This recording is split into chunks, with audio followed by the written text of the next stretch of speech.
What is up, ladies and gentlemen? My name is Nakusoo, and I found 3 free indie games from Gamejolt.com that I recently played and want to share with you in this video. Let's get started.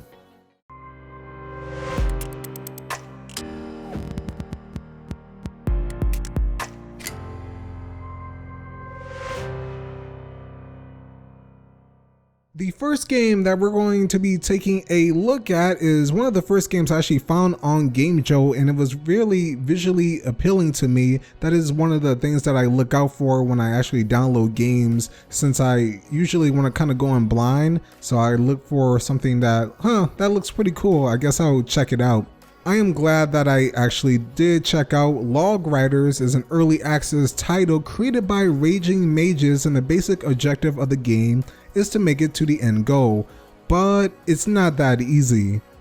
When I first entered the level, I was actually kind of confused because the logs were already like going in the river and I had to jump on it, so I kind of sat there for a second just looking around, and it's not too bad because you can restart. Once I did jump on a log, I tried to see how the physics were and if the gameplay was fluid for being a platformer-esque type of game. For the most part, the game is fluid. There is one gripe that I have, and that is sometimes when you actually jump on a log, it will immediately sink. At first, I thought that maybe that was intended since you don't want to just stand on the log, but other times I stood on the log for a certain period of time, it didn't sink. Of course, when you go to the tip or the back of the log, it would actually sink, so that was kind of confusing. I feel like it might be somewhat of a bug, but it is an early access, so that's to be expected, and hopefully in the future that gets fixed. Other than that, I didn't have any other issues jumping over different obstacles that you come across, which was nice to see in the later levels. The game so far has around 3 levels, 1 extra level, and that is a secret level, which is pretty cool. I hope in the future they can really expand on these secret levels. Not only it taking you to a later level, but it would be cool if you took a secret exit and it just led down an entirely different path or a different type of world that you can kind of discover. I'm excited to see where Raging Mages actually takes that concept, or if they will entirely scrap it at all. There is also a timer that is laid out by the developer that you can kind of beat the time that is listed out of there. You don't get anything at the moment. It would be cool to see if you get anything in the future, or if you beat a level under a certain amount of time, or maybe even lower than that, you'll get like an achievement or an item, or maybe you get teleported to another level. That would be really cool if that was implemented, or anything somewhat like that. I would say if you enjoy games, platformers, or anything of the sort where you like to challenge yourself to beat the previous time and to keep doing it until you can like get that perfect type of speed run, Log Riders is definitely a game I recommend checking out. Alright, on towards the second game for this week, and that is going to be Super Challenger by Scousdoll. This is also a game that is in early access. It is definitely a game that I had a lot of fun with. It's a platformer mixed with a beat 'em up, so it has both elements, and you play as a badass Professor Challenger just beating the crap out of prehistoric dinosaurs, which is pretty badass and pretty awesome at the same time. One of the big things that I actually liked about this is it gave me a Jurassic Park and Battletoads or Double Dragon type of vibe with how you fight, can stun the enemies and use the enemies to throw at others to get your combo meter built up, as you can see at the top. Now at the top, the combo meter is something I originally thought, oh, that's pretty cool. I wonder how like it's going to really develop. And the way it kind of goes with the game mechanics is each attack you do, like a punch or uppercut or a freaking elbow drop, it all varies your attacks, and you need variation in order to build up the points in order to proceed to the next level, which is pretty cool that it's not just like beat 'em up and that's it. Actually, you have to combo your attacks in a way and end your attacks by either using a gun or maybe doing a elbow drop from a high area to finish the enemy off. It really has some interesting mechanics. The animations aren't the best, but that's to be expected because it is an early access. I'm curious to see what happens later on, what the developer adds onto it, because there's like so many different things that can be added in this game. I'm curious to see any other extra abilities. The walking animation at the moment is non-existent, and some of the other animations are a little bit stiff looking, but the developer actually listed out these issues on his Gamejolt page when I was reading through it before I downloaded it, and it was just really nice to actually see him say that he wants to make this game very polished, but at the moment he knows that there's no animations, or should I say a lack of animations, that he has to be working on in the future, and as he gets more feedback he'll probably even increase everything like tenfold. And I'm really curious, and I think this game has a lot of potential to be a really awesome indie title, and in the future I really hope that can happen as we see the game get more and more work done on it.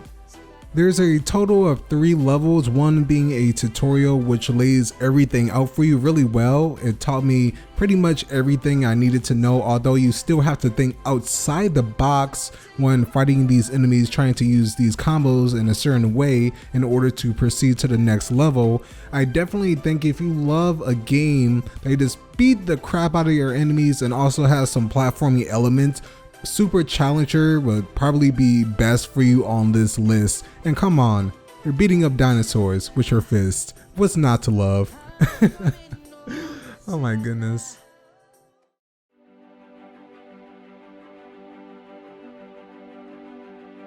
Let's move on to our number 1 game, my favorite game of this week, and that is Boneko.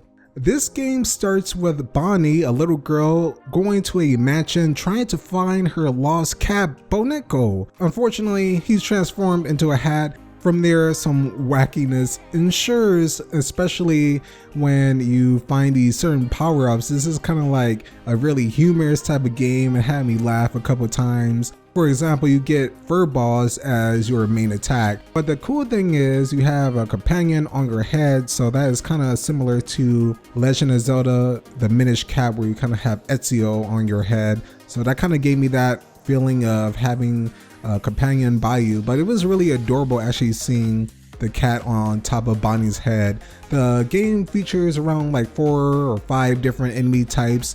The game is pretty short, 25 to 30 minutes long, but it is a complete game even though it is listed as a prototype. The creator Pixoid DX mentioned that he wanted to create a game, kind of a short game, but he might come back in the future to add more onto it. I really like this type of a retro platformer art style. That is definitely one of my favorites, so I may be a little bit biased towards this number 1 game, but it was really done well. I did enjoy the music that was in the game, and overall I thought the gameplay was fun. You find keys, you fight enemies, you get certain items that you can collect, and also yarn balls. That is I can't say too many games where you collect yarn balls.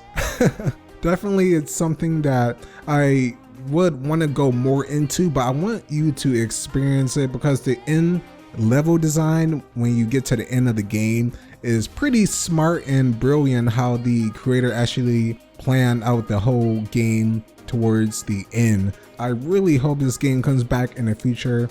But if you enjoy retro platformers or anything like Shantae or the really old school type of platformers where it's a little bit of a challenge, but overall it's not too bad, I think you would enjoy Boneko. It did have one issue. If you jump during one certain cutscene, I'm not going to say it, but make sure you just don't jump at all when you go to certain areas. It will possibly kill you.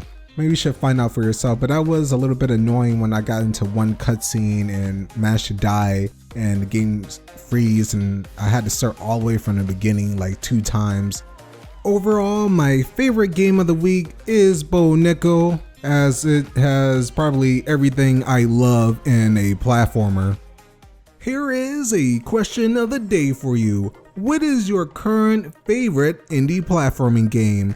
For myself, it would probably be Super Meat Boy or Momodora. It's kind of hard to pick between the two because I really love each one. So if I really had to pick one, it'd probably be Momodora. But let me know your answer in the comments section below, as I would love to hear your experiences. And that concludes the first week of Gamejolt games. I'll be back next week to share with you 3 more indie games that I found and played. But as always, ladies and gentlemen, thank you so much for watching this video. And if you want to stay up to date with me, my content, my discoveries, definitely remember to hit that subscribe button, as I try to provide more awareness for indie developers and also give you guys, the viewers, some information and some fun for some really interesting, exciting, and badass indie games. As always, ladies and gentlemen, my name is Nakusoo. Take care, and until next time, keep discovering.